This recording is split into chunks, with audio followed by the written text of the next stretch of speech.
우리나라 사람들이 진짜, 우리나라 할머니들이 진짜 못하는 게 뭐예요? 봉사예요. 미국은 노인이 3,300만인데 대부분이 봉사활동을 한다는 거예요. 심지어는 봉사활동 단체에 등록된 인원이 4천만 명이라는 거예요. 인원은 3,300만 명인데 등록된 인원은 4천만 명이라는 거. 한 군데만 봉사한다는 거 아니죠. 두 군데, 세 군데 봉사한다는 거예요. 그러니까 미국은 노인들 때문에 돌아간다는 거예요. 노인들 때문에. 근데 우리나라는 노인들, 봉사하는 노인들이 몇 명이나 돼요. 그러니까 우리가 그만큼 이기적으로 사는 거예요. 내 자식, 내 새끼, 우리 집만 생각하는 거지 우리 전체 사회를 생각하지 않는 거야. 아니 65세 넘어갖고 뭘 또 내 자식, 내 집, 내 새끼를 생각해. 이제는 좀 살 만큼 이 세상 얻어먹을 만큼 다 얻어먹었잖아. 세상에서 누릴 만큼 다 혜택을 누렸잖아요. 그러니까 이제는 어떻게 하고 돌아가야 돼? 되돌려주고 돌아가야지.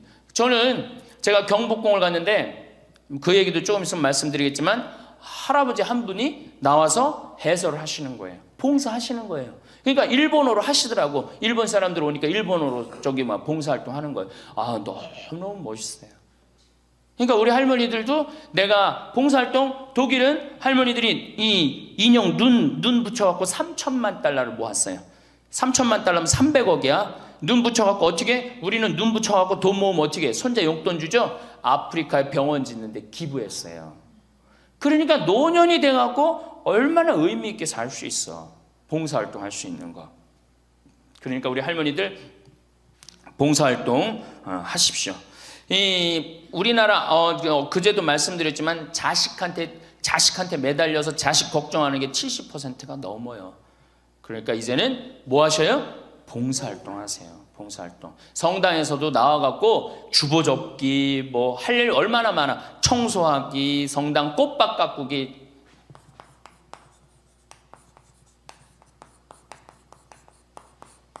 그 다음에 화분 이렇게 꾸며갖고 우리 여기 지금 한 분 들어와서 사시는 회장님이 계셔요. 나이가 한 75 되셨는데 이 허브를 가꾸셔갖고 지금 여기 어저께 우리 자매님들한테 제가 보여줬죠? 할아버지 한 분이 그 허브를 가꾼 거예요. 우리 생태마을을 얼마나 근사하게 만들어놨는지 몰라. 그러니까 우리 할머니들 분갈이도 배우고 꽃도 키우는 것도 배워갖고 허브 키우는 것도 배워갖고 성당에 화분도 이렇게 이쁘게 해놓고 시간 너무너무 많은데 뭐 할 거야 그 많은 시간. 뒷방에 쪼그리고 앉아갖고 대동아 전쟁부터 인생 복귀하고 앉아있는 시간, 그 시간 있느니 뭐 하는 게 나아? 봉사활동 하는 게 나아요. 그래서 화분도 키우고 꽃도 키워갖고 성당 계단 올라가는 것도 놓고 그게 얼마나 할 일이 많어.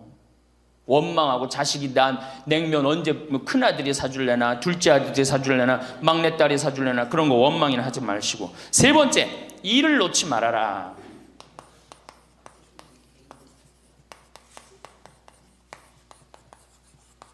일을 놓지 말아라. 여러분들 송혜 선생님이 몇 살이시죠? 81살이에요. 81살인데 얼마나 멋있어요. 정말로 전국을 들었다 놨다 하잖아요. 그것도 주일날 12시에. 난 늙었으니까 난 이제 뭐 그만한다. 섹스피어의 그 리어 왕 얘기 보면 딸들한테 왕위를 내줘버려요. 그래갖고 어떻게 돼? 완전히 그냥 뭐 인생 쪼그라지는 거예요. 이제는 젊은 사람들한테 자리를 내준다 그런 생각할 필요 없어요. 뭐 자리를 내주긴 내줘. 나이를 먹으면 나이를 먹는 만큼의 일이 있는 거예요. 이번에 94살 먹은 구당 선생님이 추석 때 여러분들 침하고 뜸하고 강의하는 거 보셨죠? 얼마나 멋있어요. 난 늙었으니까 이제 안 한다. 나이를 먹으면 먹을수록 경험이 쌓이는 거예요. 그걸 왜 포기를 합니까? 저는 그 일본의 할아버지들 보면은 95, 96 된 할아버지들도 회사 출근하고 일 다 운영해요. 우리나라가 뭐 너무너무 좋은 거, 젊은 거, 새로운 거 해갖고 오래된 거를 중히 여기지 않는데 할머니, 할아버지들이 사실은 삶의 경험이 훨씬 많은 거예요. 그 일을 놓으면 그게 다 없어지는 거예요. 그 구당 선생님이 하신 얘기가 있어요. 예전에는 혼자 알고 죽었다는 거예요. 혼자. 그래서 그게 한 사람한테만 전해져 갖고 비법이라는 거. 비법. 근데 의술이라는 게 비법이 어디냐는 거야. 모든 사람이 다 알고 다 나아지는 게 좋은 거지. 너무 멋있는 생각 같아요. 그러니까 이제까지 살아온 경험을 어떻게 나눠주는 게 그래서 학교를 다녀야 돼. 그런 걸 체계화하기 위해서 60부터 63살까지 4년 동안 학교 다녀야지 노인 자격증을 줘야 돼. 그냥 나이 먹는다고 나이 먹는 게 아니에요. 제대로 먹어야지, 제대로. 그러니까 절대 일을 놓지 말아라. 이번에 중국 북경올림픽에서 자원봉사자 최고령이 몇 살이야? 103살의 최고령 봉사자예요. 103살짜리가 자원봉사 했어요, 이번에. 그 할아버지가. 정말로 나이는 뭐에 불과해? 숫자에 불과한 거, 이제는. 나이는 숫자에 불과한 거예요.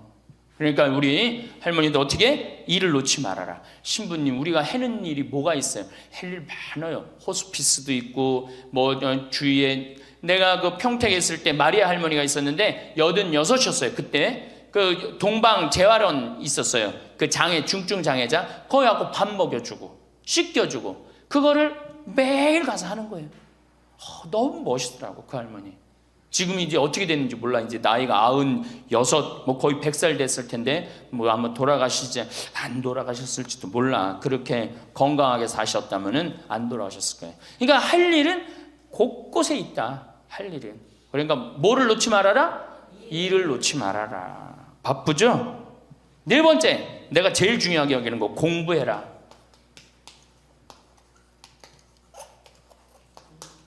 나이 먹으면은 공부할 생각을 안 해요. 더 새로 배울 생각을 안 해요. 얼마나 우리 할머니들이 한심하냐면은 자식이 어머니 핸드폰 사드릴게요. 핸드폰을 사줬어. 그러면 기능을 배워야 될 거 아니야. 이게 복잡하고 골치 아프다고 기능 안 배우고 1번 큰아들, 2번 작은아들, 3번 막내딸 땡! 그렇죠? 아니 이거 강의 시간에 핸드폰 안 울리게 하려면 진동으로 하는 방법도 배우고 진동 푸는 방법도 배우고 그 다음에 또 저 신부님 정말로 강의 너무너무 재밌네. 한번 사진도 찍어야 되겠다. 그럼 사진도 쫙 찍고 나하고 좀 내 핸드폰에 신부님 딱 사진도 좀 찍어놓고 이래야 되는데 우린 배울 생각을 해야 안 해요? 생전 안 해. 1번 큰아들, 2번 작은아들, 3번 막내딸 땡이야 땡. 메시지 보내는 법도 좀 배우고 그래갖고 그냥 자식들한테 맨날 전화하고 그러지 말고 자식이 뭐 하는지도 모르는데 맨날 전화하지 말고 메시지 보내갖고 얘야 오늘 날이 참 덥단다. 더운데 건강 조심해라. 엄마가 얼마나 멋있어요. 그러니까 안 배우고 짜증을 자꾸 내. 얘 이렇게 복잡한 게 이런 게 어딨냐. 아유 이거 내 관둬라. 이래 그냥 짜증을 자꾸 배. 무식하면 자꾸 짜증을 부리고 승질을 부리게 돼 있어요. 그러니까 신부님 늙어서 자꾸 이렇게 가르쳐달라 저렇게 가르쳐달라 창피하다고. 시대가 얼마나 빨라요. 안 배우고 못 살아요. 안 배우고. 저도 배우는데요. 저도 우리 직원들한테 컴퓨터 모르면 전화해갖고 야 이게 어떻게 되는 거냐, 이걸 어떻게 이 그림을 집어넣어야 되는 거냐. 그래갖고 신부님 제가 컴퓨터 그대로 켜놓을 테니까 따라하세요. 그러면은 따라해요. 그래 야 이게 뭐냐 그러면서 배우는 거예요. 시대가 빨리 변하기 때문에 어떻게 배울 수밖에 없어요. 얼마나 빨리 변하느냐면은 지난 1000년은 지난 100년에 빠른 만큼 변해요. 지난 100년 동안 빠른 거는 지난 10년에 빠른 거하고 똑같아요. 지난 10년은 어떻게? 지난 1년에 변한 것처럼 또 지금은 3개월에 한 번씩 업그레이드 된다는 거예요. 그런데 안 배우면 어떻게 하려고. 안 배우면. 신부님 이젠 살 만큼 살았고 머리 복잡합니다. 뭘 배웁니까? 그냥 이러다 살다 죽지. 그럼 뭐하러 살아 죽지 그냥. 사는 나는 사는 것 같이 살다가 죽어야 될 거 아니에요. 운동도 하고 봉사도 하고 일도 놓지 말고 공부도 하고 그리고 살아야 되는 거예요.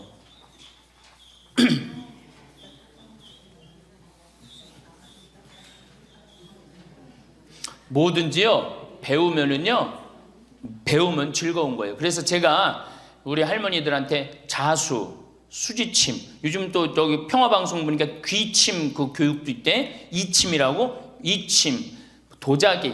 여기 할머니들 오면 예전에 내가 도자기를 이렇게 만드는 프로그램을 했었어요. 애들보다 훨씬 잘 만들어요, 할머니들이. 깜짝 놀랐어요. 왜 애들보다 훨씬 잘 만드는가 했더니 평생 송편 빚고 손으로 한 게 얼마나 많아. 그러니까 도자기를 정말이에요. 할머니들이 훨씬 잘 빚어요. 정말로. 알 거야. 지금 아는 사람들은 내가 내 얘기 무슨 얘기 하는지 아는 사람들은 알 거예요. 그러면 지금 할머니들 도자기 잘 빚어갖고 그거 공부하면은요 앞으로 10년, 20년 동안 도자기 빚을 수 있어요. 그래갖고 도자기 잘 빚은 게 1년, 2년만 배우면은 웬만한 거 빚거든요. 그럼 어떤 음식점에서 아유 그 집 할머니 도자기 참 잘 빚는다 그러는데 우리 집에 그릇 한 100개만 주문한다고. 그럼 100개 해갖고 납품하고 배우면은요 일이 생기게 돼 있어요. 일이 생기게 돼 있어요. 신부님 우리 능력이 지금 가장 좋은 때예요. 아, 왜 10년, 20년 산 사람보다 60년, 70년 산 사람들이 경험이 축적돼 있어, 안 축적돼 있어? 축적돼 있는 거예요. 그래서 깨달음이 자, 인생을 4기로 나눕니다. 태어나서 25, 30살까지를 배움의 시기라고 그래요. 배움의 시기. 공부하고 배우죠? 이게 1기야. 인생의 1기. 30살서부터 50살까지는 사는 시기야. 사는 시기. 예. 그래갖고 장가가고 애 키우고 돈 벌고 집 마련하는 거야. 그렇죠? 50부터 70까지가 제 3기야. 구분하는 사람마다 다 틀리지만은 50부터 이게 비상하는 시기라는 거예요. 이때는 멋모르고 배우잖아. 이때는 삶의 경험이 다 축적돼 있잖아요. 이때 배우면요 그 배움의 깊이가 틀려진다는 거예요. 깨달음의 농도가 틀리다는 거예요. 굉장히 깊이 깨달을 수 있고 굉장히 깨달음이 클 수 있다는 거예요. 근데 이때 다 공부를 놓는단 말이에요. 이때 책도 안 읽고 생전 책 읽으라고도 책도 안 읽고 안 보인다고 그러고 안 읽죠? 안 보이긴 왜 안 보여? 피천득 선생님은 90살 될 때까지 다 봤는데 이게 자꾸 안 보니까 시력이 떨어지는 거예요. 계속 보면은 시력 안 떨어진다고 그래요. 뭐 텔레비전이나 계속 3시간 4시간 보니 그놈은 눈이 나빠지지. 뭐 하늘만큼 땅만큼 너는 내 운명 춘자네 경사났네 이런 거나 보고 있으니까 시력이 나빠지지.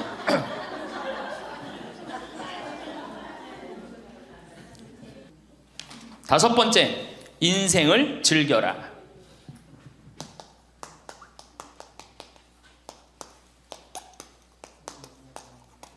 저는 엄마가 뿔났다 해서 이순재 선생님이 그 어떤 이쁘장한 할머니랑 데이트 요즘 하죠?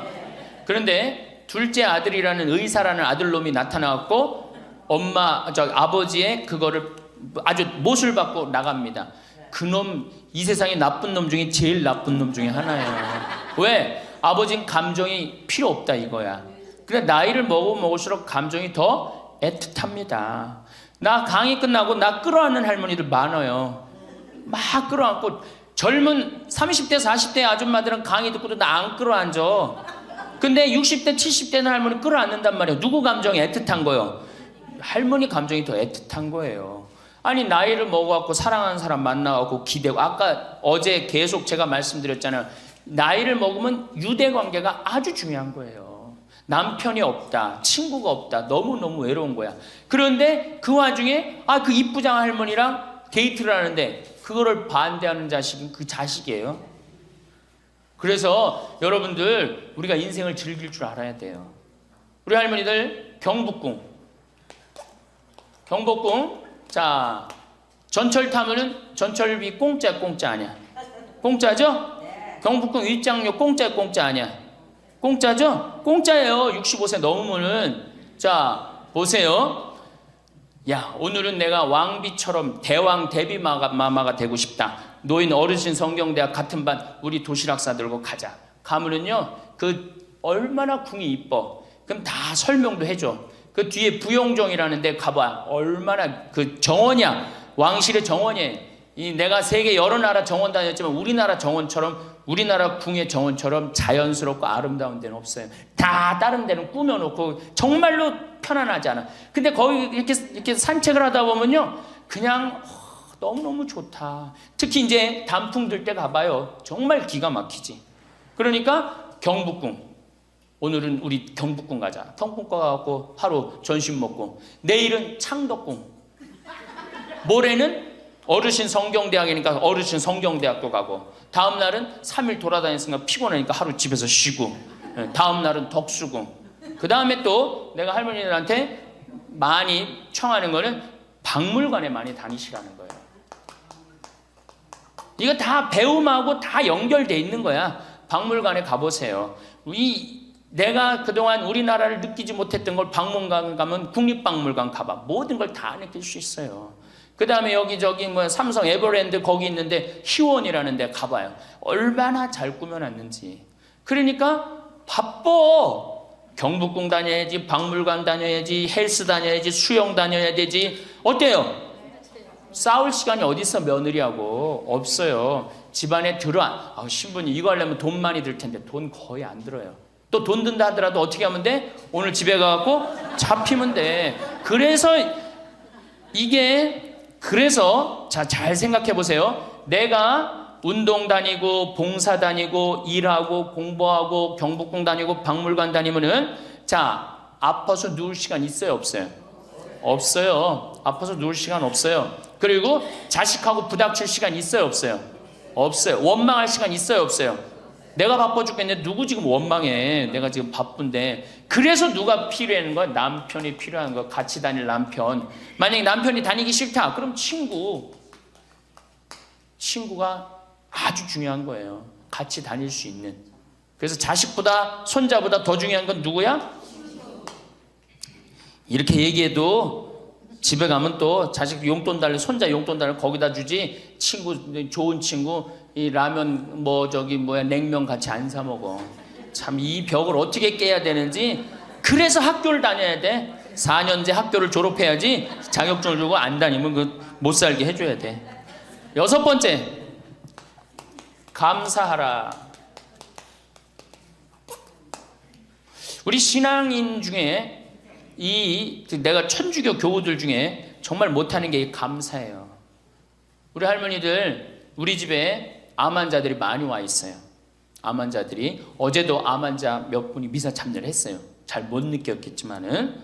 그런데 저기 순천, 전주에서 오신 분들, 순천에서 아주 증세가 안 좋은 자매가 하나 왔어요. 아주 얼굴이 새카매, 간이 안 좋아갖고 얼굴이 새카매. 남편도 나한테 와갖고 신부님 소식을 들었는데 여기 오면 좋다고 그래서 왔다. 신부님만이 우리를 살려준다. 내가 무슨 재주가 있어서 살려줘? 나는 살려줄 능력 없어요. 그런데 왔는데 그 자매를 봤는데 우는 거예요. 너무 아프니까 계속 우는 거예요. 그런데 내 강의를 몇 번 들어보고 주위에 암 환자들 보니까 암 환자들이 깔깔깔깔 웃는 거야. 그러니까 나한테 그 얘기를 해요. 로엘라 자매님, 신부님 너무 이상하다고. 저 암에 걸렸는데 왜 웃느냐고. 저 자매들은 난 아파 죽겠는데 난 밥도 못 먹고 토하고 그러는데.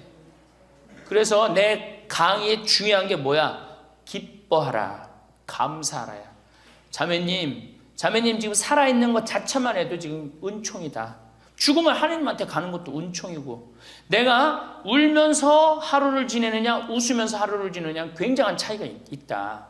얼마나 자매님 이렇게 암이 걸렸어도 이렇게 경치 좋은 데서 와서 해주는 밥 먹고 사는 사람이 몇 명이나 되느냐. 그것도 남편 시중 극진하게 남편이 모시더라고요. 이렇게 남편 시중 극진하게 들고. 이게 지금 감사할 일이 지금 울 일이냐.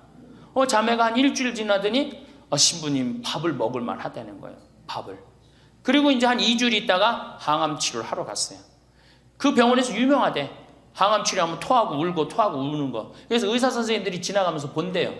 일주일이 있는데 자매가 왔어요. 자매가 와갖고 나한테 이제 한 1시간 동안 얘기를 했어요. 신부님, 내가 이번에 기적을 체험했다는 거예요. 무슨 기적을 체험했냐니까, 내가 여기 이 평창의 생태마을에 오기 전까지는 감사라는 걸 몰랐대요. 근데 가만히 생각해 보니까 이 좋은 남편의 좋은 가정에 얼마나 지금까지 살아 50이 넘었으니까 지금 살아온 것이 얼마나 감사한지 몰랐대. 그렇게 감사를 하고 웃기 시작하니까 몸이 덜 아프더래요. 그래갖고 병원에 갔는데 첫날 항암을 했는데, 항암을 하면 그렇게 토했대. 너무 아파갖고.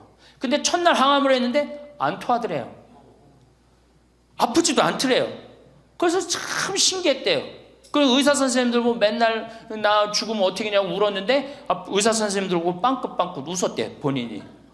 그러니까 그냥 의사 선생님들 이상하다고, 저 맨날 울던 저 자매가 저렇게 웃느냐고. 이틀째 항암을 했는데 그때도 안 토하더래. 안 아프더래. 6일 동안 항암을 했는데 안 토하고 안 아프더래요. 그래갖고 항암하고 난 다음에 하루를 병원에서 쉬어야 되는데 바로 평창에 온 거야. 여기가 좋다고. 왜? 사람이요 감사하고 기쁘다 보면요 아픈 것도 없어지는 거예요. 짜증 부리고 신경질 부리면 병이 나한테 들어오거든요. 근데 내가 막 웃고 기쁘면요 병이 나가게 돼 있어요. 그래갖고 이제 우리 자매가 여기 있다가 내가 여기 여름에는 사람이 너무 많이 오니까 좀 가 있으라고. 근데 얼마 전에 그 형제가 전화했어. 신부님, 저 순천에 사는 누구입니다. 요즘 어떻게 됐느냐 그랬더니 우리 마누라가요 얼마 전에 병원에 갔는데 암이 다 없어졌어요. 기적이지 기적. 감사하냐 감사하지 않느냐에 따라서 건강도 결정되는 거야. 건강도. 그러니까 우리 할머니들 감사하세요. 그리고 여기 할머니들은 감사 안 할 수가 있는 할머니들이야. 지금 2달을 평창까지 올 정도면 감사해 안 감사해? 본당 신부 잘 만나갖고 뭐 돈도 많이 대줬다며 얘기 들어보니까 돈도 많이 대주고 얼마나 좋아. 그리고 생각해봐. 어제 점심 저녁 오늘 아침 저녁 해주는 밥 먹었잖아. 그렇죠? 맨날 내가 집에서 해 먹어야 되는데 해주는 밥 먹고 얼마나 감사해. 또 어젯밤에 이렇게 빈님이 오시는데 아침에 일어나니까 저 구름 산에 걸려있는 구름 이뻐요 안 이뻐요? 그러면은 벌써 하느님한테 감사 찬양 100번은 더 했어야 될까? 하느님 감사합니다. 내가 비산동 성당 다녀갖고 이 좋은 성당에서 여기 1박 2일로 보내주고 밥 3끼 이제 먹었잖아. 밥 3끼 공짜로 먹여주시고 감사합니다. 감사합니다. 입만 열면 뭐 해야 돼? 감사합니다 해야죠? 그러면은 건강한 거예요. 건강한 거예요. 그러고 살아야 돼. 그리고 집에서도 자식들 앞에서 입만 열면 뭐 해야 돼? 감사하다. 니네들 건강하고 나도 건강하고 감사하다. 그냥 냉면 안 얻어먹은 거 이런 것만 원망하지 말고. 냉면 먹고 싶으면 어떻게 하라고? 내 돈 가지고 내가 가서 사 먹으면 돼. 내 돈 주고 내가 가서 사 먹으면 되지. 그걸 기다려요. 신부님 냉면 사 먹을 돈이 어디 있어요? 집 하나 잡히면 되는 거예요. 7번째, 웃어라. 자, 우리 할머니들 어제 오늘 많이 웃었어요 안 웃었어요? 이게 웃는 게 이 할머니들한테 문제인데 웃으면 자꾸 수명이 연장된다는데 어떻게? 어린아이는요 하루에 300번 어저께 할머니들이 깔깔 웃은 것처럼 웃는데요. 근데 나이 먹을수록 하루에 10번, 15번을 안 웃는다는 거예요. 근데 우리 할머니들 어제 오늘 어린아이 같이 깔깔깔깔 웃었어. 그러니까 얼굴이 처음에는 얼굴이 다 굳어 있었어요. 첫 강의 평화방송 봐. 첫 강의 굳어 있나 안 굳어 있나? 첫 강의 보세요. 그런데 지금 4번째 강의인데 얼굴이 확 폈어. 웃으니까 얼마나 좋아. 이 분위기가 확 꽃이 피잖아. 웃으면서 살아야 돼요. 특히 우리 할머니들은 안 웃으면은 정말로 무서워 보여요. 생각을 해봐. 머리는 하얗지 얼굴은 쭈글쭈글하지. 거기다 웃어도 전차늘 팡몽인데 그 얼굴을 갖고 인상을 한번 써봐. 얼마나 자식들이 보기 싫겠어. 그러니까 자식들 보면 어떻게? 빵긋빵긋 웃어요. 빵긋빵긋. 그리고 가능한 한 집 근처에 안 들어가는 게 좋아. 수영장 다니고 헬스장 다니고 경복궁 다니고 박물관 다니고 그 다음에 지금 각 구청에서 전부 다 교육 프로그램이 굉장히 많아요. 붓글씨도 배우고 가봐. 하여튼 프로그램이 굉장히 많아요. 제가 서울이나 뭐 이런 데 강의 가요. 일반 구청 뭐 또 이 여성교육센터 가보면 강좌가 40개가 넘어요. 그럼 그거 등록하고 가서 듣는 거야. 그거 얼마나 좋아. 가면 또 밥 주는 데도 많고. 집에 계시지 말고. 자, 8번째. 자기 자신에게 친절해라.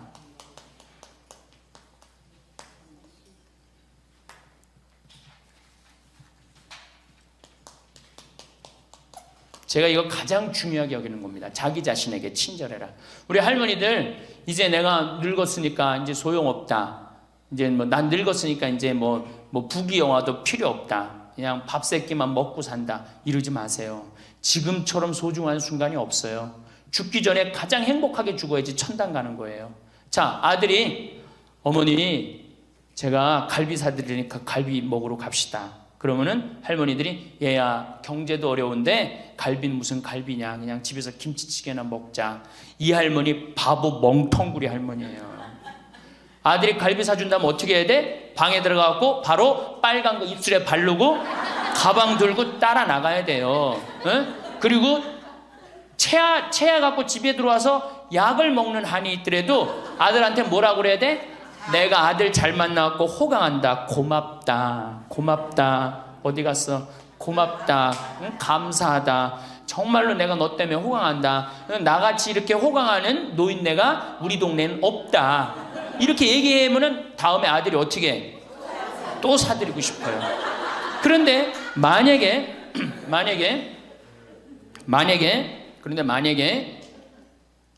나는 먹으러 가기 싫다. 그리고 또 뭐가 꼬이는 게 있어갖고 더 화가 나면은 더 어깃장을 놓죠. 그러면 다음에 갈비 먹으러 갈 때, 자 가자 그러면은 저기 뭐 우리끼리 가자 그러면 손자가 할머니도 같이 가야지. 할머니 그거 싫어해. 우리끼리 가자. 그리고 간단 말이야. 자, 그리고 이제 그 소리를 들으면 또 어떻게 돼? 또 열받잖아. 스스로 무덤을 파지 마세요. 이번에 5월달에 우리 둘째 형님이 효자라고 그랬죠. 둘째 형님이 그동안 큰 대기업에 다니다가 이제 나이가 먹으니까 쫓겨났어요. 쫓겨났는데 둘째 아들이 어머니 아버지 그동안 제가 회사 다니냐고 어머니 아버지 한 번도 모시고 제대로 여행도 못했으니까 쫓겨나자마자 처음 한 게 뭐야? 어머니 아버지 모시고 전국 여행 간 거예요. 전국 여행. 어머니가 전화를 했어요. 아들이 이렇게 여기 전국 여행 다닌다고 뭐 일주일을 벼두라고 그랬다고. 그래서 내가 어머니한테 얘기했어요. 어머니 분명히 아들이 호텔이나 좋은 데 예약했을 텐데 거 하룻밤 뭐 20만 원 30만 원 자는데 여기서 자지 말고 여관에서 자자. 제발 그러지 말라고. 대신 어떻게 들어가고 자면서 내가 아들 만나고 호강한다. 내가 이렇게 행복한, 나같이 행복한 노인네가 세상에 어디 있을 수 있는가. 그렇게 계속 얘기하라고. 계속. 그래야지 아들이 기분 좋은 거예요. 나는 내가 신부 처음 됐을 때 어버이날인가 어머니한테 내가 옷 좋은 걸 사줘야 되겠다. 그래갖고 백화점에 가고 거의 100만 원짜리를 내가 골라갖고 은은하고 우아한 거를 사다가 줬어요. 어머니한테. 근데 어머니가 그걸 딱 보더니 확 내던지더라고. 100만 원짜리를. 나 이런 거 싫다고. 그러니까 어머니 마음에 안 드는 거예요. 늙으면 난 울긋불긋한 거 좋아하는 걸 그때 몰랐지. 그걸 모르고 그냥 은은한 걸 사준 거야. 근데 마음에 안 들었던 거지. 그런데 사실은 마음에 안 들어도 아이고 고맙다. 그리고 안 꼈잖아. 그럼 그거 갖고 울긋불긋한 거 사면 되잖아. 근데 그 자리에서 버리니까 그 후로 난 한 번도 어머니 옷 사준 적이 없어요. 자신이 없는 거야. 뭘 사다 줘야지 이게 마음에 드는 건지. 이제는 좀 자신 있어. 이제는 울긋불긋한 거 사다 주면 좋다고 그래. 자기 자신한테 친절해야지. 누구도 친절해? 자식도 귀하게 여기는 거예요. 재미난 얘기가 있잖아요. 어떤 엄마가 자기 아들을 막 때려. 야 이놈 자식 너 맨날 말도 안 듣고. 그럼 동네 아줌마도 에이 이놈아 너 왜 엄마 말 안 들어? 때리는 거예요. 내 자식 내가 때리면 누구도 때려. 남도 때리게 돼 있어요. 근데 내 자식 금에 오기야 키우면 다른 사람 못 때립니다. 똑같은 거예요. 할머니가 어제도 말씀드렸잖아요. 예쁘고 고운 옷 입고 탁 성당 갈 때 하얀 예쁜 한복 탁 입고 성당 갔다 오고 탁 걸어놓고 또 누구 온다면 탁 예쁜 거 입고 이건 뭐 이날이나 저날이나 몸빼바지 비슷한 거 입고 그냥 그러지 말라는 거예요. 그러니까 내가 이탈리아 아니라 프랑스 브랭땅 백화점인가 그 앞에 가는데 멋있는 양장 입고 다니는 다 할머니들이에요. 근사하게. 근데 우리는 할머니들이 다 그냥 정말로 그 늙은 티를 내고 있는 거예요. 그러지 마시고 하얀 옷 이쁘게 치마도 깨끗한 거 다 다려입고 풀도 먹이고 매일 그러려는 건 아니지만은 성당 갈 때 그렇게 하고 집에 와서는 딱 걸어놓고 그렇게 자기 자신한테 귀하게 친절하게 해야지 인생이 값이 있는 거예요. 가치가 있는 거고. 아셨죠? 아 내가 또 하나 빼먹은 거 있다. 운동할 때 목욕탕 다녀라. 나이 먹어갖고 건강에 아주 좋은 건 목욕이에요. 목욕. 그래서 어제 샤워해라. 어저께 구리성당에 베드로 대학에 매일 샤워해라 그랬죠.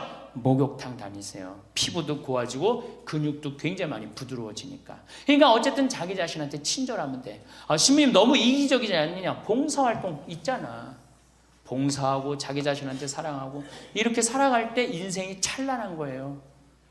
9번째, 신앙생활을 해라. 자, 이제 삶을 정리하는 시기야. 그렇죠? 삶을 정리하는 시기야. 삶을 정리하는 시기니까 이제 하느님을 믿고 하느님을 의지하고 살아가는 거 중요한 거예요. 그리고 사실은 우리 할머니들 지금 70, 80, 40면서 다 누구 은총이야? 하느님 은총이에요. 지금 우리 숨 쉬는 거, 공기 마시는 거, 여기 공기 달죠? 이 다른 공기 마시는 거 누구 은총 덕분이야? 하느님 덕분이에요. 그러니까 하느님 덕분이니까 어떻게? 하느님께 이제 남은 인생 감사하면서 사는 거예요. 그러니까 이 신앙생활, 하느님이 이제 묵주기도도 열심히 하시고 미사참여도 열심히 하시고, 그리고 어제도 말씀드렸지만 돌아가실 때 제발 자식한테 재산 남겨놓고 돌아가지 마세요. 어떻게 하세요? 하느님의 영광을 위해서 가난하고 헐벗고 불쌍한 이들을 위해서 봉헌하고 가세요. 그렇게 봉헌하고 가셔야지. 그 김남호 박사님이라고 우리 천주교 교우인데 한 7, 8, 거의 10년 전에 돌아가셨는데 300억, 의사 선생님인데 300억 봉헌하고 가셨잖아요. 저는 그 선생님이 살아생전에도 대단하셨지만은 돌아가시면서도 너무 훌륭하게 돌아가신 거예요. 자식한테 재산 하나 더 물려준다고 그래봤자 그거 갖고 싸우기나 하고 감사하지도 않아. 10번째, 10번째, 세계 평화를 위해 기도해라. 너무 대단한 얘기를 해죠. 세계 평화를 위해 기도해라. 우리 할머니들 어제도 미사예물 들어오는 거 보니까 어떻게? 손자를 위하여, 자식을 위하여. 제발 그러지 마시고 이제는 전쟁이라고 하면 하느님, 성모님이 그러잖아요. 전쟁 없애기 위해서 기도해라.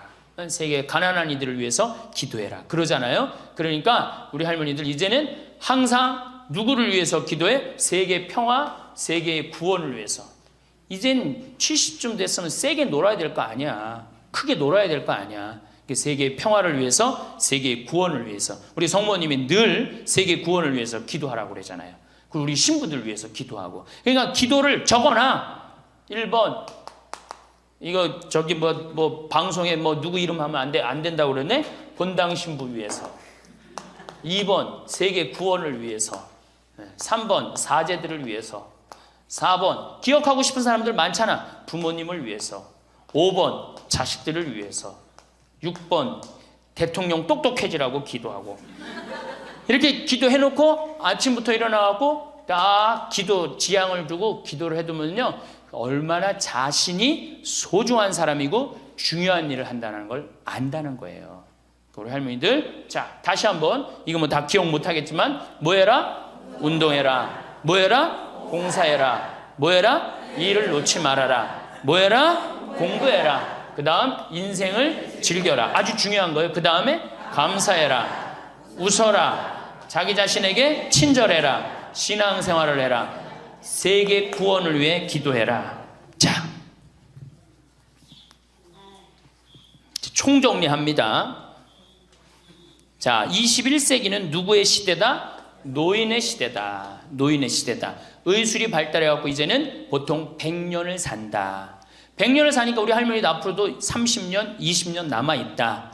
30년, 20년 남아있는데 외롭고 쓸쓸하게 살면 안 된다. 그래서 누가 필요하다? 친구가 필요하다. 자, 이제 30년 남아있는 오래 사는 나를 돌볼 사람은 아무도 없다. 돌볼 사람은 오로지 누구밖에 없다? 나밖에 없다. 그러니까 냉면이 먹고 싶으면 나 지금 냉면 먹고 싶은 거 누구만 한다? 나만 한다. 그러니까 누구한테 누가 사줘야 된다? 나한테 내가 사줘야 된다. 냉면 먹고 싶으면 어떻게? 내 돈 가지고 내가 가서 사 먹으면 되는 거예요. 그래갖고 돈 있는 대로 다 쓰다가 죽을 땐 통장에 얼마만 남겨놓고 죽어라? 500만 원만 남겨놓고 죽어라. 그리고 돈을 쓰면 돌아다니게 돼 있고 움직이게 돼 있어요. 그렇죠? 그리고 죽을 땐 어떻게 죽어라? 꼴까닥 죽어라.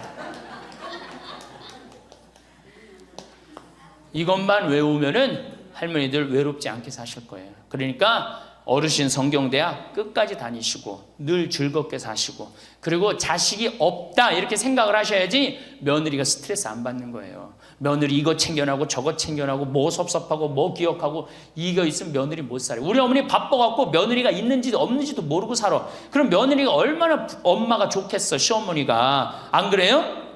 그냥 며느리 아들만 그냥 평생 쳐다보고 살고 있어. 그냥 눈 그냥 아들 지나가면 아들 이렇게 그냥 며느리 지나가나 보다 이러고 그러면 얼마나 불편하겠어요. 우리 어머니가 그래요. 우리 어머니 구경하기가 힘들어요. 바빠서. 나보다 훨씬 바빠요. 나보다. 세상에 나보다 바쁘니 얼마나 바쁜 거야. 아버님도 아침에 딱 나가고 동네 노인정 다니시고 지금 이제 소백산 송이 따러 가시고 그렇게 살아야지 스트레스를 안 받는 거예요. 그래서 여러분들 교황님이 뭐라 그러셔 돌아가시면서 나는 행복했습니다. 여러분들도 행복하십시오. 자, 끝으로 은총. 저는 내가 비산동에 있을 때도 그래서 내가 이렇게 미사를 봉헌하다 보면 어떤 자매가 앉아있으면 기분이 너무 좋아. 미사 봉헌할 때. 그 자매 은총 가득한 자매예요. 또 내가 이렇게 집 질 때 능평성당에서 집 질 때 어떤 형제가 나타나면은 집 짓는 일이 빨리빨리 진행이 돼요. 그 형제 무슨 형제야? 은총 가득한 형제. 남에게 기쁨을 주는 사람이 은총 가득한 사람이에요. 그러니까 우리 할머니들은 은총 가득하고 행복한 삶을 사시기를 바라겠습니다. 감사합니다. 대부분의 부모는 내 자식을 잘 키우고 싶어 희생과 헌신을 해가며 키웁니다.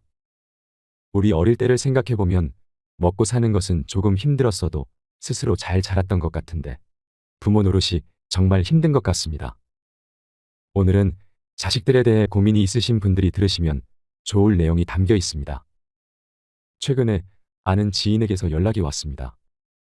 남편이 속 썩이는 건 애초에 남이라 그렇구나 하고 넘기겠지만 자식에게 드는 배신감은 어디다 말도 못하고 마음을 터놓고 얘기를 하면 나중에 흉이 돼서 돌아오고 속 썩이는 남편이지만 자식들을 보고 여태껏 살아왔으며 그 자식들 먹이려고 본인 입에 넣을 것도 안 넣고 자식을 나눠 먹이며 키웠는데 그럼에도 다 큰 자식들이 엄마의 고생도 몰라주고 자기들 살 궁리만 한다는 하소연이었습니다.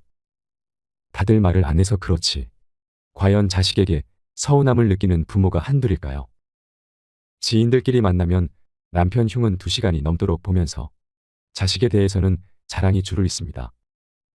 자식은 부모의 또 다른 자신이기 때문에 자식의 영광은 자신의 영광이고 자식의 흉은 곧 자신의 흉이 되니 드러내지 않을 뿐입니다. 오늘은 설사 자식에게 업신여김을 받아도 부모는 자식을 미워하지 못한다라고 말한 소포클레스의 명언과 함께 부모를 업신여기는 자식과 노후의 부모의 슬기로운 대처법은 어떤 것인가에 대해 얘기해 보겠습니다. 어느 할머니의 글을 읽어드리겠습니다. 이 글은 현대의 우리들의 자화상인지도 모르겠습니다. 70대 할머니의 사연입니다. 한적한 산골마을 마산댁 앞마당에 한가히 졸고 있는 개를 바라보며 증산댁은 지난 여름을 떠올린다. 머지않아 아들로부터 서울 집으로 올라오라는 연락이 올 것을 생각하니 마음이 편치 않다. 동네 사람들은 남의 속도 모르고 내가 아들 집에 다녀오면 큰 호강이라도 받다가 내려온 줄로 알고 있다. 어제도 윗집 마산댁이 놀러와 서울 아들 집에 가서 어떻게 지내다 왔냐는 말에 아들 집에 개 봐주러 갔었다는 말은 차마 할 수 없어 동문서답을 하고 말았다. 평소에는 전화도 없던 아들 내외는 휴가를 간다거나 해외여행을 떠날 때면 어김없이 증산댁 전화는 아침 저녁도 있고 울려댄다. 아들 집에 도착하면 며느리는 시어미에게 개 돌보기 교육을 시킨다. 아들이 키우는 개 해피는 매일 목욕을 시켜야 하고 해피 식사는 노화 방지, 면역력 향상을 위해 아침에는 유기농 오리고기에 저녁에는 럭셔리 닭고기를 먹이라고 메모를 시어머니에게 전해주며 어머니, 이 해피는 보통 개가 아니에요. 치와와라고 350만 원 주고 데려왔어요. 저보다 동호 씨가 해피를 더 사랑해요. 우리 없는 동안 신경 좀 써주세요. 저녁에는 공원에 나가 산책을 꼭 시켜야 해요. 허참, 어쩌다 어미에게 용돈 10만 원 보내주는 것은 벌벌 떨면서 개새끼가 뭐라고 쇠고기에 오리고기냐며 증산댁은 못마땅해 한다. 아들 내외는 결혼한 지 8년이 지나도록 손주도 낳지 않고 개새끼를 제 새끼 돌보듯이 온갖 정성을 들인다. 아파트 현관 앞에 개를 태우고 다니는 유모차를 보면서 증산댁은 다시는 아들 집에 오지 않겠다고 다짐을 한 것은 여러 해 전이다. 해질녘의 공원 넓은 잔디밭은 개들의 운동장으로 변한다. 개들은 뛰어놀고 젊은 여인들은 벤치에 앉아 수다를 떨면서 자기 집 개를 자랑하느라 시간 가는 줄 모른다. 어떤 젊은 부부는 자기들 개를 펫호텔에 맡기고 휴가를 떠날 예정이라며 개가 눈치도 빠르고 너무너무 영특하다고 자랑을 늘어놓는다. 공원 벤치에 앉아 수다를 떠는 여인네를 바라보던 노인이 긴 한숨을 내쉬며 푸념 섞인 목소리로 증산댁에게 말을 건다. 저 여자들이 부모보다 개한테 더 잘하는 이유가 뭐야? 나는 무슨 팔자가 개만도 못한겨. 요즘 개값이 얼마나 비싼지 아셔요? 비싼들 부모보다 비싼겨. 제 부모는 자장면에 여인숙에서 잠재우고 개새끼는 유기농 오리고기나 쇠고기에 호텔에서 잠재우는 세상이구먼요. 제 놈들 이만치 살게 해놓은 게 누군데 나이든 어미아비를 개만도 못하게 대하고 부모는 개만도 못하대요. 부모는 식구 중에 순번이 맨 꼴찌라고 하자뇨. 농촌에서 보신용으로 기르던 개들이 서울에서는 상전 대접을 받는 세상이라며 서산으로 지는 해를 바라보는 노인의 눈가에는 애환이 서린다. 경산에서 올라왔다는 노인은 자식이 고생 접고 농토를 정리하여 서울로 와서 편히 지내라는 유혹에 논밭을 모두 팔아 아파트를 마련해주고 아들네 집으로 들어와 살아보니 일상은 개 돌보미로 변했고 아침 저녁으로 얻어먹는 밥맛은 소태를 씹는 맛이란다. 고향을 떠나온 것을 후회하는 경산댁은 증산댁 손을 잡고는 절대로 고향을 떠나지 말라는 말을 남기고 자리에서 일어난다. 내일 봐요. 저도 우리 집 개 목욕시킬 시간이구먼요. 집에 도착하니 전화벨이 요동을 친다. 엄마 여기 하와이야. 엄마 해피 산책하고 목욕시켰어? 밥도 잘 먹고 잘 놀아. 오늘 아침에는 유기농 오리고기 먹였지. 엄마 내 말 잘 들리지? 요즘 해피가 컨디션이 안 좋으니까 해피 방에 에어컨은 26도로 맞춰서 꼭 켜줘. 해피는 큰 소리 치면 경계해. 어미 안부는 묻지도 않고 해피를 먼저 찾는 아들의 음성이 타인처럼 들려온다. 지난 여름 기억이 떠오른다. 해피가 몸살이라며 오밤중에 며느리는 잠든 아들을 깨워 허둥지둥 해피를 차에 태워 동물병원으로 달려갔다. 와서는 하는 말이 해피가 영양실조에 운동 부족이라며 안타까워했다. 그런데 어미가 속이 불편하다는 말을 했을 때 엄마는 과식을 해서 그렇다고 핀잔을 주고는 날이 밝으면 동네 병원에 가보라며 퉁명스럽게 말했다. 자동차를 타고 출근하는 아들 내외를 바라보며 증산댁은 소리친다. 뭘 과식을 하니 먹은 건 찬밥에 김치밖에 없다. 개 팔자가 상팔자라며 증산댁은 푸념을 늘어놓는다. 내가 노년에 이 꼴 보려고 힘들게 흙 파서 자식을 키운겨. 요즘 공원이나 산책길을 걸어가면서 가슴을 친다. 온 세상이 사람이 귀한 게 아니라 개가 상위 대우를 받는 것을 본다. 동네 젊은 여인들은 저마다 개 한 마리씩 끌어안고 엄마가 어쩌고 저쩌고 떠들며 희희낙낙하며 간다. 그뿐이랴. 남녀노소 온통 개 끌고 안고 다니는 진풍경이 가관이다. 언제부터 이 세상이 사람이 아닌 개가 귀한 대접을 받는 세상으로 변했단 말인가. 아이를 안고 손주들 손잡고 산책하는 아름다운 모습은 이젠 사라져간 것인가. 개탄스럽다. 인간의 존귀함을 깨우치자. 세상이 개판이다. 언제부터인가 세상이 사람이 아닌 개가 부모보다 귀한 대접을 받는 세상으로 변했다고 말하는 경로당 할머니의 푸념입니다. 자녀는 모두 출가회인이라고 생각해야 마음이 편합니다. 어버이날 꽃 한 송이로 만족하듯 마음의 약간의 욕망도 비워야 노년을 홀가분하게 살 수 있습니다. 평소 자식들이 애완견을 기르는데 수십만 원 낭비하면서 한 달에 고작 10만 원 용돈을 주면서 유세 떨고 해외여행 간다고 집에 와서 애완견을 돌봐달라는 자식이 있더라도 자식들의 사정이 그렇구나 하고 마음을 편안히 하여야 합니다. 세상이 많이 변한 만큼 편안하게 받아들이고 세월의 흐름에 적응하도록 슬기를 모아야겠습니다. 부모에게 기대지 말고 자식에게 의지하지 않는 홀로서기가 필요합니다. 가족이라서 도와주고 싶은 자발적인 마음과 가족이기에 도와줘야만 되는 의무적인 부담은 본질적으로 다릅니다. 지금부터라도 자식이 늙은 나를 봉양하길 기대하지 말고 내가 죽을 때까지 나를 책임질 것이라는 마음가짐을 가져야 합니다. 자녀는 자녀의 삶이 있고 나는 나의 삶이 있습니다. 부모로서 자녀를 잘 양육할 의무도 있지만 자신의 삶도 돌보면서 자녀를 키웠다면 좋았을 텐데 하는 아쉬움에 눈물 흘리지 않으려면 언젠가는 내 품에서 떠나가는 자녀를 하나의 독립된 인격체로 인정하세요. 그리고 사랑의 대가를 기대하며 내가 준 만큼 받기를 기대하지 마세요. 자녀에게 맞춘 초점을 나에게 두세요. 내가 행복하면 자녀의 말로 상처받지 않을 겁니다. 지금이라도 자녀를 향한 시선을 거두고 자신이 진정 좋아하는 것을 찾아보시고 나의 삶을 시작하시길 추천합니다. 전생에서의 원수가 자식으로 태어난다라는 말을 들어보신 적이 있나요? 부모와 자식 사이에는 네 가지 인연이 있다고 합니다. 첫째는 은혜를 갚는 인연이고, 둘째는 원한을 갚는 인연이며, 셋째는 빚을 갚는 인연이고, 넷째는 빚을 되찾는 인연입니다. 첫째로 은혜를 갚는 인연이란 부모와 자식에게 전생에 큰 은혜가 있어 그 은혜를 갚기 위해 금생에 자식으로 태어나 생전에 부모가 기뻐하도록 극진히 봉양하는 것입니다. 나아가 국가 사회에 이바지하고 백성에게 혜택을 끼쳐 청사의 이름을 남김으로써 천하 후세 사람들로 하여금 그 사람을 흠모하면서 그 부모까지 존경하도록 훌륭한 도덕을 닦기도 합니다. 역사 속의 수많은 충신과 효자가 그러합니다. 두 번째로 원한을 갚는 인연이란 부모가 자식에게 전생의 원한을 사서 그걸 갚기 위해 자식으로 태어나는 것이라고 합니다. 작게는 부모 마음을 거스르고 크게는 화가 부모에게 미치게 하며 살아생전에는 맛있고 따뜻한 봉양을 올리지 않고 죽은 뒤에도 모욕을 당하게 합니다. 세 번째로 빚을 갚는 인연이란 자식이 전생의 부모에게 진 재산상의 빚을 갚으려고 태어난 경우입니다. 진 빚이 많으면 평생토록 뼈 빠지게 일에 받들어 모시지만 빚이 적으면 잘 봉양하다가 덜어 중간에 그만두기도 합니다. 예컨대 힘들여 공부하여 부귀공명을 조금 얻는가 싶더니 그만 요절한다든지 사업이 잘 되어 재산 좀 모으다가 죽는 수도 있습니다.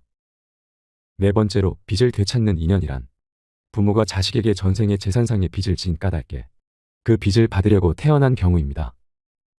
빚이 적으면 생활비나 학비를 들여 가르치고 혼수장만하여 결혼시켜 이제 자립하고 사회활동을 할 만하니 그만 수명이 다 해버리는 것입니다. 또 빚이 많으면 집안 재산을 탕진하고 폐가망신까지 시킨다고 합니다. 그런데 세상 사람들은 조금만 어려운 재난을 당하면 하늘을 원망하거나 사람을 탓하기 일쑤입니다. 콩 심은 데 콩 나고 팥 심은 데 팥 나는 줄을 알아야 합니다. 가라지를 심고 밀을 거두고자 하거나 피를 씨 뿌리고 벼를 거둘 생각은 말아야 합니다. 이 글을 읽으니 자식 생각도 나고 시골에 계신 부모님도 생각납니다. 부모님과 나라는 존재는 세상에 태어나면서 떨어질 수 없는 관계이자 가족의 구성원으로 살아가야만 하는 숙명입니다. 숙명은 태어나면서 정해진 순리로 바꿀 수 없는 그대로 순응하면서 받아들여야 합니다. 요즘 시대가 많이 변해서 부모님과 떨어져 사는 1인 세대가 많아지고 있으며 부모님께 효도라는 말이 무색할 정도로 먼 것으로 생각하는 사람들이 많이 있을 것입니다. 부모님에 대한 효도는 살아생전 자식이 제 아무리 해도 그 은혜와 사랑에 보답하지 못한다는 사실을 명심하고 잘해드려야 하며 소홀했을 때는 이미 늦었다는 것을 알고 탄식하며 후회하게 될 것입니다. 부모 사랑을 느낄 수 있는 글을 읽어드리겠습니다. 어느 부모님이 자식에게 보낸 편지입니다. 내 사랑하는 아들 딸들아. 언젠가 우리가 늙어 약하고 지저분해지거든 인내를 가지고 우리를 이해해다오. 늙어서 우리가 음식을 흘리면서 먹거나 옷을 더럽히고 옷도 잘 입지 못하게 되면 내가 어렸을 적 우리가 먹이고 입혔던 그 시간들을 떠올리면서 미안하지만 우리의 모습을 조금만 참고 받아다오.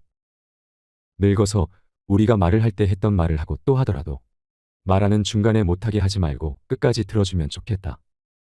네가 어렸을 때 좋아하고 듣고 싶어 했던 이야기를 네가 잠이 들 때까지 셀 수 없이 되풀이하면서 들려주지 않았니? 훗날에 혹시 우리가 목욕하는 것을 싫어하면 우리를 너무 부끄럽게 하거나 나무라지는 말아다오. 수없이 핑계를 대면서 목욕을 하지 않으려고 도망치던 너의 옛 시절의 모습을 기억하고 있니? 너에게 얼마나 많은 것을 가르쳐 주었는지 아느냐? 상하지 않은 음식을 먹는 법, 옷을 어울리게 잘 입는 법, 너의 권리를 주장하는 방법, 혹시 우리가 새로 나온 기술을 모르고 점점 기억력이 약해진 우리가 무언가를 자주 잊어버리거나 말이 막혀 대화가 잘 안 될 때면 기억하는 데 필요한 시간을 좀 내어주지 않겠니? 그래도 혹시 우리가 기억을 못 해내더라도 너무 염려하지는 말아다오. 왜냐하면 그때 우리에게 가장 소중한 것은 너와의 대화가 아니라 우리가 너와 함께 있다는 것이고 우리의 말을 들어주는 너가 있다는 것이 중요하기 때문이란다. 또 우리가 먹기 싫어하거든 우리에게 억지로 먹이려고 하지 말아다오. 언제 먹어야 하는지 혹은 먹지 말아야 하는지는 우리가 잘 알고 있단다. 다리가 힘이 없고 쇠약하여 우리가 잘 걷지 못하게 되거든 지팡이를 짚지 않고도 걷는 것이 위험하지 않게 도와줄 수 있니? 너가 뒤뚱거리며 처음 걸음마를 배울 때 우리가 너에게 한 것처럼 너의 손을 우리에게 빌려다오. 그리고 언젠가 나중에 우리가 더 이상 살고 싶지 않다고 말하면 우리에게 화내지 말아다오. 너도 언젠가 우리를 이해하게 될 테니 말이다. 노인이 된 우리의 나이는 그냥 단순히 살아온 것을 이야기하는 것이 아니라 우리가 어떻게 생존해 있는가를 말하고 있음을 이해해다오. 비록 우리가 너를 키우면서 많은 실수를 했어도 우리는 부모로서 줄 수 있는 가장 좋은 것들과 부모로서 보여줄 수 있는 가장 좋은 삶을 너에게 보여주려고 최선을 다했다는 것을 언젠가는 너도 깨닫게 될 것이다. 사랑한다. 내 사랑하는 아들, 딸들아. 네가 어디에 있든 무엇을 하든지 너를 사랑하고 너의 모든 것을 사랑한단다. 이 글을 처음 읽었을 때는 너무 어릴 때라 아, 그렇구나 하고 그냥 넘어갔습니다. 하지만 지금 다시 이 글을 읽고 보니 부모님이 무슨 마음에 이런 글을 썼을까가 다 느껴지고 이해가 되네요. 저도 아이가 웬만큼 커가고 부모님이 연세가 많아지시니 새로운 감정이 듭니다. 자식이 부모 속만 안 썩여도 얼마나 행복할까. 또한 자식들 앞길이 술술 풀리기만 하면 얼마나 행복할까. 모든 부모님들의 애타는 소망일 것입니다. 우리 모두가 부모님의 무한한 자식 사랑을 잊지 말고 가족의 소중함을 깨달으며 평소 고마움으로 부모님 은혜에 감사한 마음을 행동으로 표현해보면 어떨까 생각해봅니다. 마지막으로 좋은 글을 하나 소개해드리겠습니다. 이 글을 들으면서 여러분들이 살아온 인생을 한번 돌아보시길 바랍니다. 이젠 나 스스로를 사랑해야 한다. 우리는 이 세상에 올 때 혼자였다. 갈 때도 동반자가 있을 리가 없다. 사람으로 사는 것은 필경 외로운 일일 것이다. 고독을 즐기다가 새로운 인생을 만난 사람도 있고 오랜 동행에 종지부를 찍은 사람도 있다. 내 삶의 가치는 결코 타인에 의해 타인이 만들어 놓은 상황에 의해 매겨지는 것이 아니다. 내가 나를 어떻게 바라보느냐, 내가 내 삶을 어떻게 살아가느냐에 따라 달라질 것이다. 우리는 다른 이들과 함께 있을 때 맡겨진 대역을 충실하게 연기한다. 늘 정해진 각본대로 따라하는 훈련이 자신의 진정한 모습을 잃어버리게 만든다. 우리는 그동안 자기 자신을 평가하고 투자하는 데 철저히 인색했다. 혼자인 사람은 가장 자유로운 사람이다. 그러나 사람들은 자신의 배역에 익숙해져 있는 터라 이런 자유를 마주하게 되면 오히려 충격에 빠진다. 그래서 상당수의 사람들이 혼자라는 사실을 참을 수 없어 한다. 혼자는 곧 외로우며 공허하다라고 단정짓고 착각 속에 빠진다. 하지만 사람은 모두 자신의 길을 당당히 걸어가야 한다. 이젠 자식도 배우자도 일상의 삶에서 잠시 내려놓고 그들만큼이나 사랑한 열정을 오래 잊고 지냈던 나 자신과의 사랑을 위해 사용해 보기로 하자. 이젠 나 스스로를 사랑해야 한다. 내가 나를 사랑해 주지 않으면 누가 날 나만큼 사랑해 줄까? 최근에 혼자만의 시간을 누려본 기억이 있는가? 혼자서 여행을 가본 적이 있는가? 스스로 고독한 여행자가 되어보자. 한밤중 덜컹거리며 달리는 기차에 앉아 창밖으로 스쳐 지나가는 불빛을 바라보자.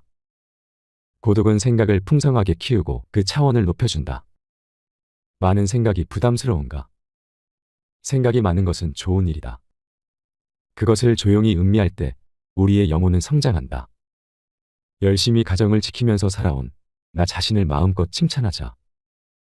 열심히 일하면서 지나온 내 삶을 한껏 사랑하자. 정성껏 마음 주고 함께 걸어온 좋은 이웃들을 중심으로 사랑하며 칭찬하자. 이젠 이만하면 쉴 자격이 충분하니 더 이상 달려가지 못하더라도 달래고 추스릴 시간을 주자. 수고했다. 애썼다. 육신이 너덜너덜해질 만큼 약해진 나 자신에게 위로와 칭찬과 용기를 보내주자. 욕심부리고 때를 쓰고픈 나 자신조차 따뜻하게 보듬으며 이해해주자. 잠시 거울 속의 내 얼굴을 정면으로 쳐다보자. 노화를 느낀 언젠가부터 자세히 보기 싫어진 내 얼굴이지만 오늘은 거울 속의 내 얼굴을 정면으로 뚫어져라 바라보자. 10년 전, 20년 전, 30년 전 사진에 내 얼굴을 생각하며 구석구석 찬찬히 현재의 내 모습을 바라보자. 저렇게 늙어가는구나. 나는 우울하고 안쓰러운 마음이 들 것이다. 그 얼굴에는 굴곡의 세월과 기쁨, 서러움의 시간이 묻어있고 사랑과 이별과 망각의 시간들이 묻어있다. 내 얼굴이지만 수많은 세월 동안 진지한 대화 한 번 없이 남의 물건처럼 방치해둔 내 모습이다. 언제 이렇게 수많은 주름살이 얼굴을 도배했을까? 언제 이렇게 떨어진 꽃잎의 색깔처럼 피부는 갈색 침전이 되었을까? 한때는 거울 속의 저 얼굴에도 신혼의 싱그러움이 있었다. 애들 초등학교 입학식 때 희망에 찬 젊은 부모의 기계가 있었을 것이다. 경제적 궁핍함의 힘든 세월 속에서도 꿋꿋이 웃음을 잃지 않던 얼굴이었고 애들의 교육 문제로 일희일비하던 극성스런 부모의 얼굴이었다. 갑자기 먼 길 떠나는 부모님과의 영원한 이별을 회한의 눈물로 보내드린 얼굴이었고 지금은 당시 부모님의 얼굴로 쓸쓸히 거울 속에 있다. 낯설게 변해버린 굳은 무표정의 얼굴에게 이젠 진정으로 좋은 표정을 선물해주자. 지난 세월 근심과 걱정 속에서 찌들어간 내 얼굴에게 앞으로는 웃음과 희망을 전해주고 더 이상 주름살은 남겨주지 않도록 노력하자. 열심히 살아온 내 얼굴에게 그동안 너무 고마웠다고 말해주자.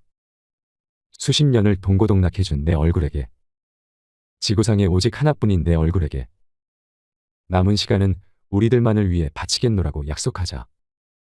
생각은 말이 되고 말은 행동이 되며 행동은 습관이 되고 습관은 삶의 변화를 준다. 어떤 생각을 하느냐에 따라 인생이 달라진다. 내가 나를 사랑하지 않으면 남들 또한 나를 사랑해 주지 않을 것이다. 첫 번째, 내가 제일 좋아했던 취미 생활을 시작하자.